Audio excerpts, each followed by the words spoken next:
you saw the very best players the entire country has to offer, and you saw it throughout the course of the weekend.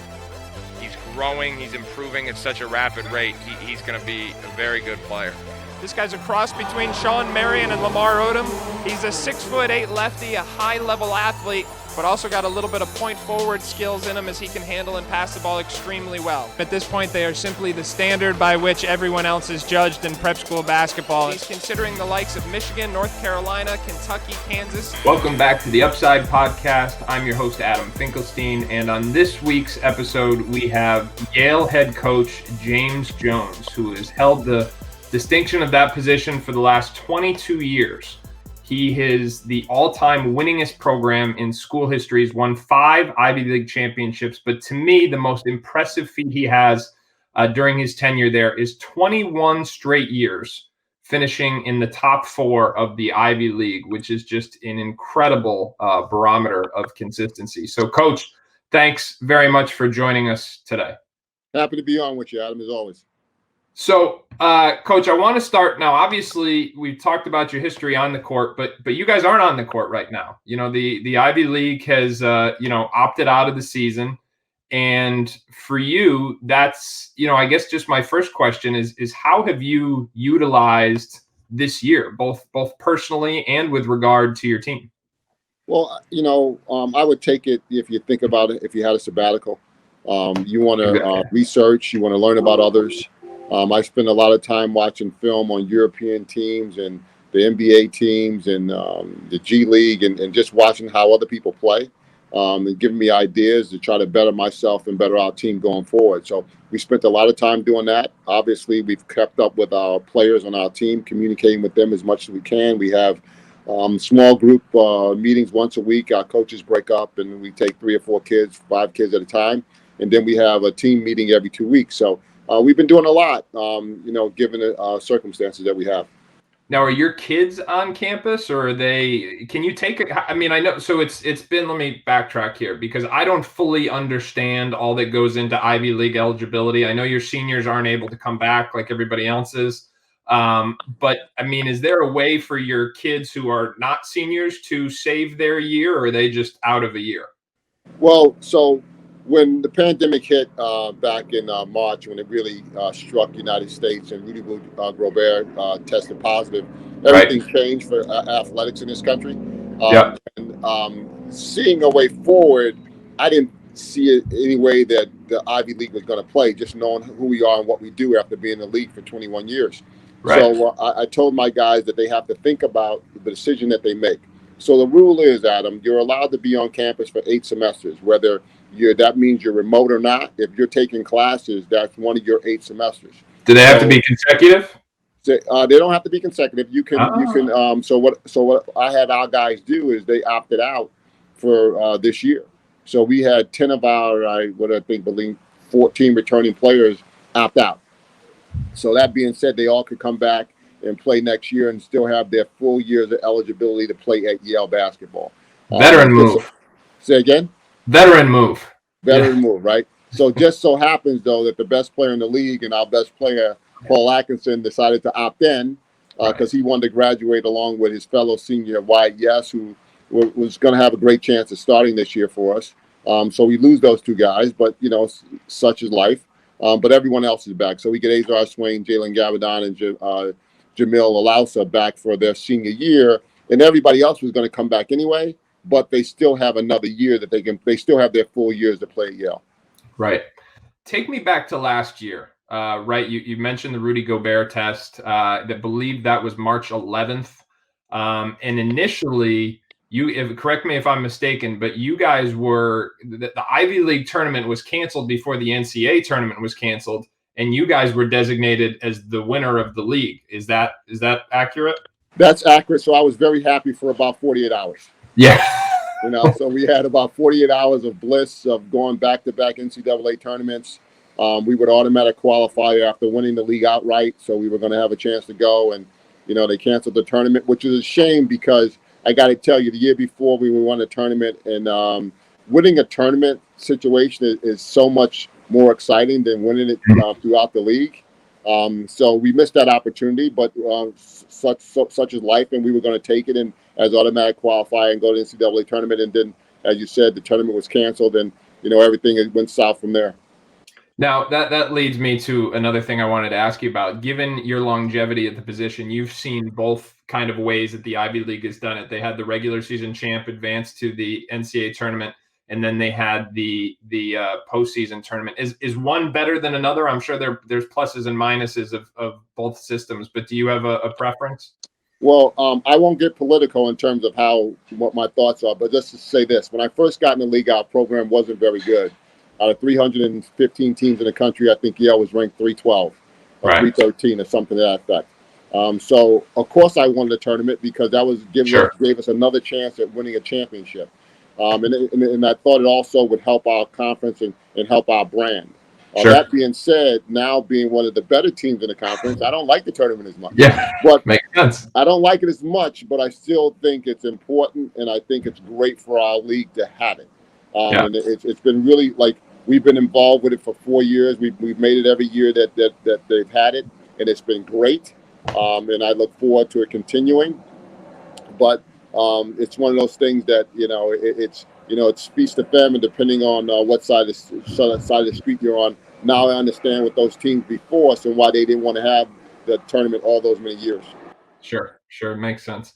Now you mentioned where the program started from. Let's go back to that point, because you've been at the helm of the program for 22 years, which in this day and age of college basketball is just incredible longevity, especially for a program that, and I hope this won't offend any of the alums anywhere. I mean, it's not like Ivy League programs are high major programs. So typically, if you see someone with 20 plus years of longevity, it's at a the type of job that's on TV twice a week.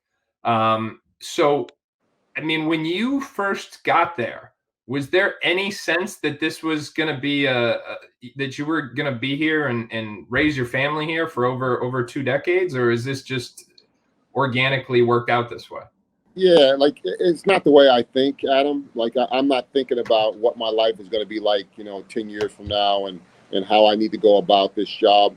I went into this with the best of intentions, trying to make sure that I did the best job I possibly could, and then my life would continue on from there. So I've really enjoyed every day that I've been on Yale's campus. This tremendous place, tremendous kids. We do everything the right way. And, it's been a great ride, and I'm still on it. I'm enjoying it. Now, the job of being a head coach at Yale is different than coaching at almost any other school in the country, because you've got kids who are taking advantage of everything that Yale has to offer. And what I'd like to do, and I should have warned you ahead of time that I was going to tell this story. This wasn't deliberate, but is share a personal story, because I was a prep school coach for 8 years, and I had 2 of my guys go on to play for you. One of whom, Brandon Sherrod, after 3 years decides to, and this is why I should have known this, because he took a gap year. So he decides to take a gap year to join the Whiffenpoofs. And the Whiffenpoofs is a Yale a cappella group that travels nationally. And again, correct me if I'm wrong with any of this. He decides to tell you about it before he tells me, because he thinks my reaction is going to be worse than yours. You're his coach.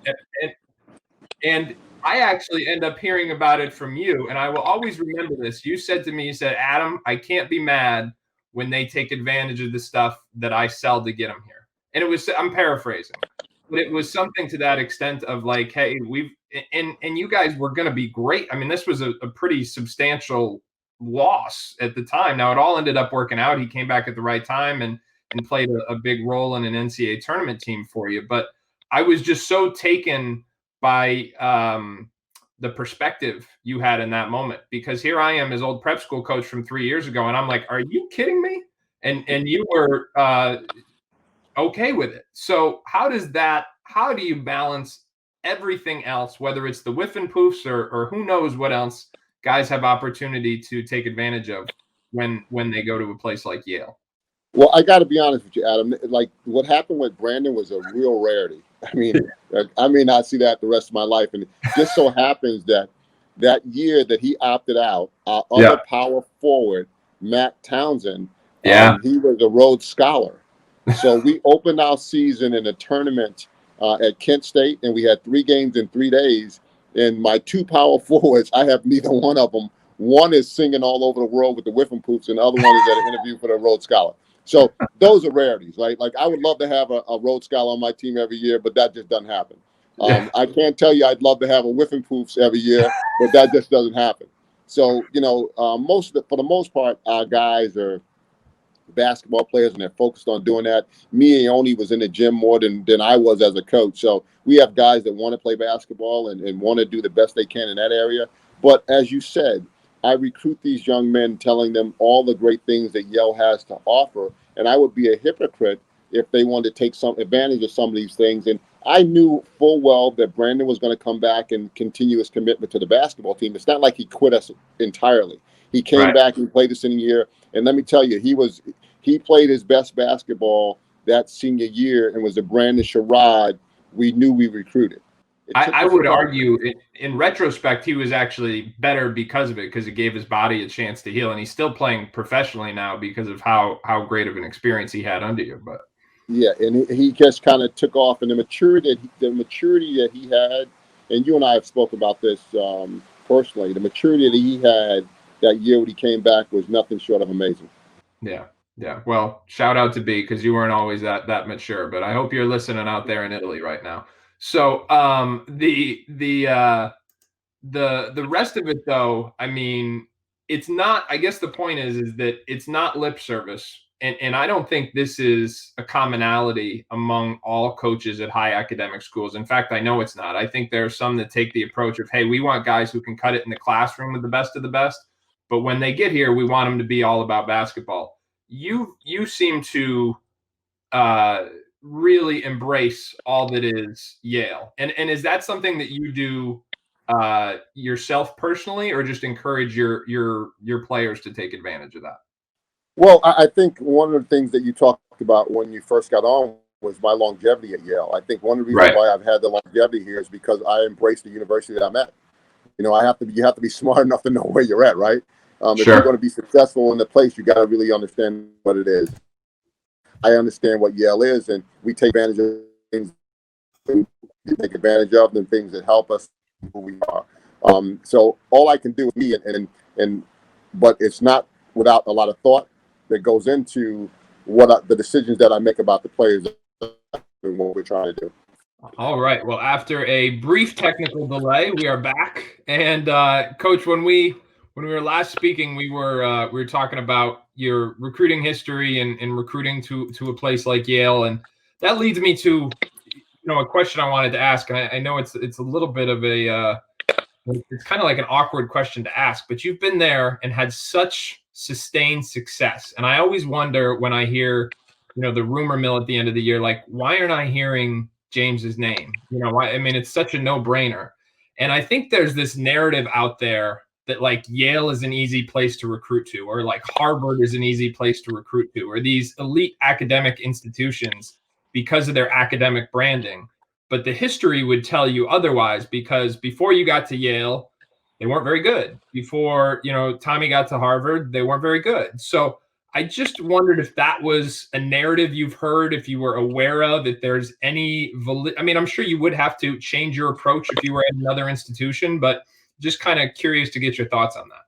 Well, first of all, Adam, thanks for your kind words about, me being having an opportunity to go to another place or being recruited to go to another place.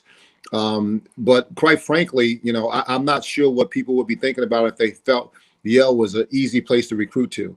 Right. Certainly, because we are where we are academically, there are a certain number of people that want to come to school here. But we're a non-scholarship institution, so all our guys have to pay to go to school. So every time we get a young man that's going to turn down a scholarship to come to Yale, I should receive the Medal of Honor every time I do that. I mean, that's just an unbelievable thing to try to do, because you think of finances with families and saving $250,000 or close to $300,000. It's not an easy thing to do, but from our vantage point, it's something that, let me say it this way. It's not an easy thing to do because you have to convince people to think forward as opposed to thinking where they are at the present time. You're Right. thinking about your life for the next 40 or 50 years as opposed to the next 4. So if you think about it in those terms, it becomes easy, but it's hard to get a family to understand that if they don't already understand it going in. And just knowing you personally, I find that narrative particularly unfair because I would say you're an exceptional recruiter. Again, I don't want to keep bringing Brandon back up here, but I remember when you were recruiting him and other guys, I remember at times saying to you like, "Hey, this kid needs to get recruited by you," and then like you specifically, as good of a job as your assistants may do, but then when you put the foot on the gas, it's like, okay, now I know where he's going, and I can just sit and watch it happen. So I've always thought that narrative, and as I said, alluded to, it's not just you. I feel like there's people don't appreciate the history of what these places were and what Yale was before you got there. Yeah, I think the biggest stigma on us is that we are non-scholarship, and folks just don't understand who we are and what we do and how good we are. Right. We can go out and beat Baylor in the NCAA tournament, and people still have question marks about how good we are. We led the nation in rebounding in 2016, the entire nation, and it's because it's something that we work on every day, and we had some great players, and Brandon was a big part of that. But for whatever reason, because of the name across the chest, people don't really understand it. We have a recruiting a recruiting presentation that we do, that we show to young people that we're recruiting presently, and we show them that Yale was ranked 58 in the country last year, and if you look at the teams that are below us, teams like Alabama and teams like Rhode Island and Tennessee, and people would scratch their heads and not to believe that we're better than those teams, but we were. Yeah. And I think that's true of the entire league. I think one of the things I tell people, I was just telling somebody this the other day, and this is no disrespect to the Patriot League. I know you have some family who coach in the Patriot League, but somebody said like, "Oh, I think he's an Ivy Patriot guy." And I said, with all due respect, like those aren't the same. Just look at Ken Pom and where the leagues rank relative to other conferences in the country. And the Ivy's been a very undeniable mid-major league for a long time by the numbers. That's nobody's, that's not a perspective thing. That's just by the numbers. And you're 100% right. I'm sorry, you're 100% right there. And I wanted to point out, especially at the top of the league. Yeah. The top 4 teams in the league are really pretty good and can almost play with any league in the country. No doubt. All right, you mentioned rebounding, and when I spoke to whenever I do one of these podcasts, and I like to try and get, a little farther below the surface than most conversations, even if it's, a situation like this where you and I have talked numerous times over the years, I always reach out to an assistant, family friend or something. And I say, what don't I know? What don't I ask him? What can I ask him about? And one of the things your assistant told me was obsessed with rebounding. I think obsessed is my word, but we're going to hang our hat on rebounding because I asked about how the style of play has evolved over the years, and that's something I want to ask you about. But it sounds like the emphasis on rebounding has been a constant, even as your sizes of your lineup have varied, the style of play offensively has varied, but rebounding has been a constant. Is that a fair characterization? 100%. I think that rebounding is one of the most important things that you do in a game. Is it kind of goes hand in hand with turnovers, right? We can turn the ball over a little bit more if we get extra possessions on rebounding, and certainly we don't want to turn it over. But all those extra possessions you get rebounding the ball and not giving your opponent second chances, that gives you more of an opportunity to win. And I've always felt that way, and it's something that we preach every day. And it's really great when you have your upperclassmen and the kids that have been with you for a while teaching the younger guys and repeating what you say as a coaching staff. And I think that's really important. That's when you're doing things the right way. Is it a point of emphasis, or is there something in the way you teach it? Is there something in the way you stat it that goes beyond just the daily emphasis? Is there something unique you guys really do to make that a focal point? I think that's all part of it, Adam. Like, when you walk in our locker room, you'll see there are three areas in which we want to be really good at. We want to defend, we want to rebound, and we want to share the ball. So when you walk in our locker room, those words are on the wall. There are different posters on the wall, or charts on the wall, I should say, where we give out basketballs for, what you do in a game, or how many rebounds you get, how many assists you have, and then where we are in terms of getting stops. When you walk into our locker room after the festival, you'll see things about rebounding. And then when we talk about it, if you can only be good at so many different things, I believe, and you can only harp on so many different things. There's the game of basketball is wide. There's a lot of different ways to play it, but you have to pick and choose what you feel is important. And those are the three things that that I feel are really important, and that's what we hang our hat on. And I think when I first started coaching 20 years ago, I don't know if everybody on your team could tell you what Yale basketball was and what we tried to do. But for the last 15 years, if you ask any player that's been through the program, what do you guys do? They're going to tell you that we're going to defend, we're going to rebound, and we're going to share the ball. And everybody's on the same. Okay, so that leads me to my next question, because I do want to ask you about that progression. To be a head coach at one institution for 22 years, I would assume there's going to be your style of play, your system. It's going to evolve organically, but it's unique in some ways because it's not a new job. It's not a new, your roster. I'm presuming, I don't have numbers to back this up, has less turnover than a normal Division I roster might. So how has the program or your individual philosophy, how has that evolved over the course of the last 22 years? All right. Well, let me start off by saying that I've been a head coach for 22 years or so, and we've never had one kid transfer with eligibility. Not one time has a kid walked in my office, knocked on the door, and said, "Hey, coach, you know what? It's not what you told me it was going to be. I'm not happy here in terms of where we're playing." That being said, a couple things. If you're going to transfer from Yale, where are you going to go academically? Because there aren't really many great places to go. But I also will tell you that since I've been at Yale, I know at least 3 kids from each program that has transferred, but we haven't had one from Yale. But so, and then talking about how I evolved in my coaching staff, and my coaching style. When I first started, I was crazy. I was 35 years old, and I was admittedly a crazy person.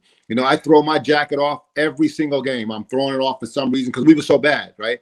And it was so frustrating to watch and be a part of. And the only thing that throwing my jacket did for us was break my buttons on my jacket, right? So I had suits with no buttons on my jackets because, again, I was just so wild and crazy. And Coach Simon, it's funny, my agent is Scott Gatfield. He works for Athletes First now. We signed with him last year. And Scotty, he and Justin have conversations. Justin's on our staff now. Right. And Justin's like, "Hey, Coach is way different. He's so mellow than the way he used to be." Justin played for you, right? Say again? Justin played for you? Yeah, Justin played for me. He was in my first recruiting class with Scott Gatfield, who's my agent. So they have conversations all the time about how much I've changed. You understand that you don't have to try to put a square peg in a round hole to make things work.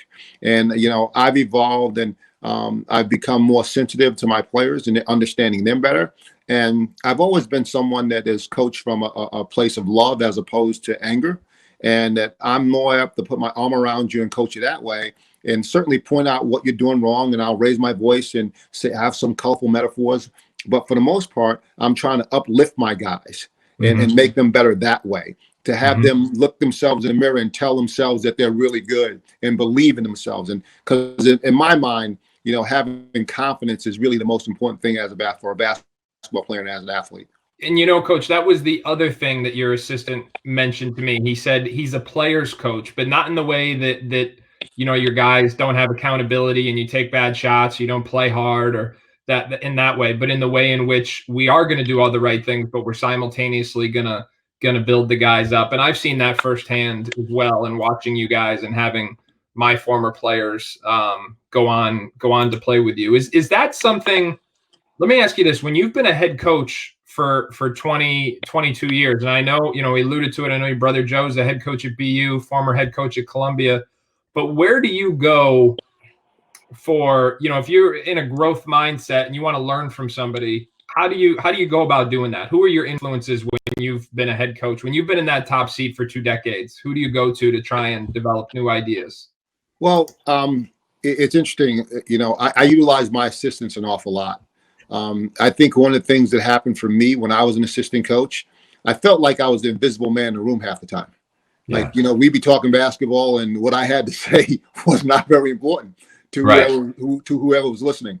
So I didn't like that very much. And so you learn I learned from it. So a lot of times in these situations, you always don't learn good things. You don't always learn what to do. You learn what not to do. And Sure. having my assistants have a voice and having them feel vested is extremely important to me. And Matt Kingsley, my associate head coach, and Justin Simon, my longtime coach for 10 seasons. We're like old married couple. Like we know each other so well.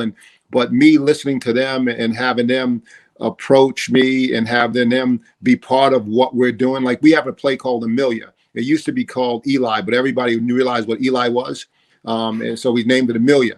And those are Coach Kingsley's children, and the play is his play. So, and I don't know how you cannot be vested when every time I'm yelling Amelia, Amelia, or Eli, Eli. So it's just it's just one of those things that it's how we come. I've read a lot over the years. Like, I've read so many autobiographies of different coaches, and I've known so much about guys like Nolan Richardson and John Chaney and John Thompson.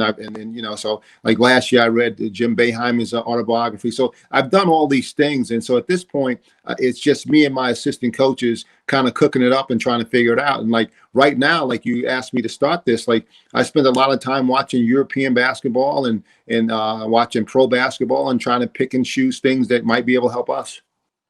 All right, Coach, I would be remiss in these times if I didn't ask you about what it was like to lead a group of young men with all that's going on with the virus, politically, so many different things, and to be a head coach of color, to talk about the guys that you looked up to, the John Cheneys, the Nolan Richardsons, the John Thompsons of the world.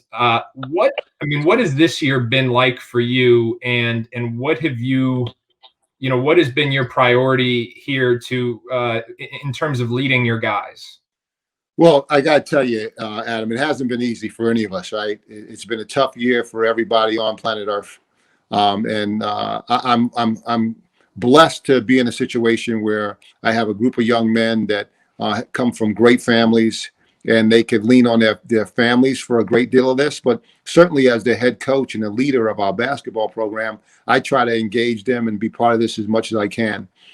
We've set off on a program of unity and equity, and we meet every 2 weeks as a team, and we watch TED Talks, and then we discuss them.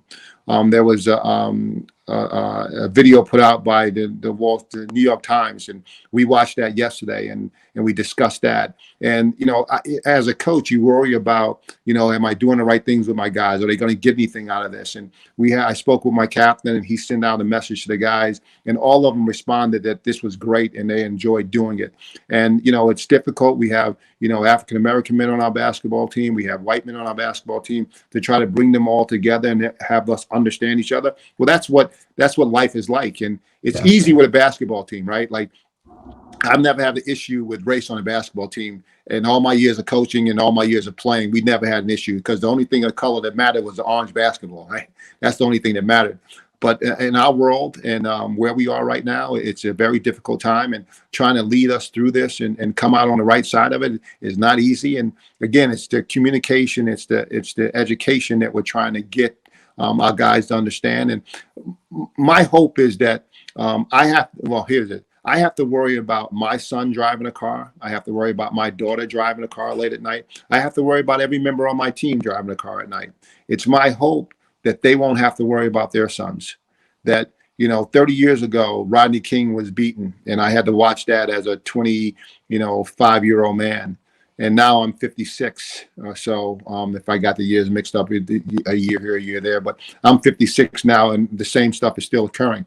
And we're hoping that we have some change and that we can heal somehow and understand it. But that's not going to happen until people really want to hear the truth about how America is and what it's become and what we need to do to make it better. I wasn't sure I was going to do this, but I'm gonna, because you mentioned Coach Kingsley. So I got a little one more trip down memory lane. So let me get this date right. So it is spring of 2005, and you cut me off when you know where I'm going with this. All right. So you have a opening as the volunteer assistant coach on your staff. I know where you're going. Go ahead. And you have I'm sure you had numerous applicants. One was an young assistant coach from Eastern Connecticut State University. The other is a young assistant coach from Western Connecticut State University. Alas, I did not get that job. You clearly made the better hire with Coach Kingsley. Obviously, it all works out in the end. I'm just bringing it up for good fun. But 15 years later, I've always wanted to ask you this. There was and I apologize if you still ask this question in your interviews. I'm about to blow up your spot, but no one ever leaves your staff, so it can't be that relevant anymore. So you asked me in that interview, hypothetical. After it was a Friday night, I'm driving around in New Haven, and I see a guy who's been on the team who's been partying. Yes. What do I do? Do you remember this? Yeah, I do. And I said something about how I go, and it's 15 years ago, so I don't remember. But the gist of it was I wanted to see how serious it was and if it was something I needed to bother you with, because I believed in making sure the head coach only had to deal with stuff that he really had to deal with. And I remember thinking that's a really good answer. And then I looked up and looked in your face and I said, this interview's over and I didn't get this job. Well, I remember that was one of the questions I used to ask. Yeah. I don't, and again, I can't remember how your answer came across to me at the time. I don't remember, but it's something I've always asked. And again, it's interesting. You got to watch out for what you wish for sometimes. Like as an assistant coach, I always wanted to be on the other side of the desk. Being a guy asking the questions as opposed to being asked the questions. And, right. Like as a head coach, sometimes like you're not even sure what to ask sometimes. Like you're sitting there, you're talking to a guy, you're interviewing a guy, and all I want to do is coach basketball, Adam. That's really what I want to do. I don't want to interview anybody. So that question, I can't remember where I got that question from. I just want to know what the right question. What was the right answer? Well, no, the right answer. I think that what you said is what I'd like to hear. Is like, okay, if it rises to the level of something that you can't fix. This is one of my bosses told me this a long time ago when I sold computer products. He said, "Listen, I don't want to know about a problem unless you can't fix it. Then it's a problem for me. That's why I hired you. You fix the problem. If you can't fix it, you got to come and tell Coach Jones what's going on." So that's kind of the way I'd like to look at it, and I like my assistants to try to figure things out because again, sitting in someday, and you got to be able to handle those situations with student athletes. That is, well, you know what? That is a fun place to leave this. So, Coach, I appreciate our relationship in the 15 years since, and I'm grateful to you for doing this. You have done, and I mean this very sincerely, an absolutely amazing job there. What you've been able to build and sustain to finish in the top 4 of your league. And I know the alums get excited about NCAA tournament wins, but I think what coaches respect is just the sustained excellence of finishing in the top half of that league year after year and decade after decade. So congratulations on that. Thank you for making the time to do this. Yeah, Adam, anytime. I've always thought highly of you, and I'll tell you this: the reason why you didn't get that job, what pushed it over the top, was Phil Jackson ended up calling for Matt Kingsley. Did he really? He had the Phil Jackson card that he pulled. Oh, and, I was enamored with the. It was a good. Don't get me wrong. You made the right call. Obviously, I'm not drawing anything up in that. I'm just telling you what. I just tell you what pushed it over the top with the Phil Jackson. With the Phil Jackson pushing over the top. But listen, man, I really appreciate you, and I'd be happy to come on with you anytime. Thanks, Coach. Take care. All right, you guys be good.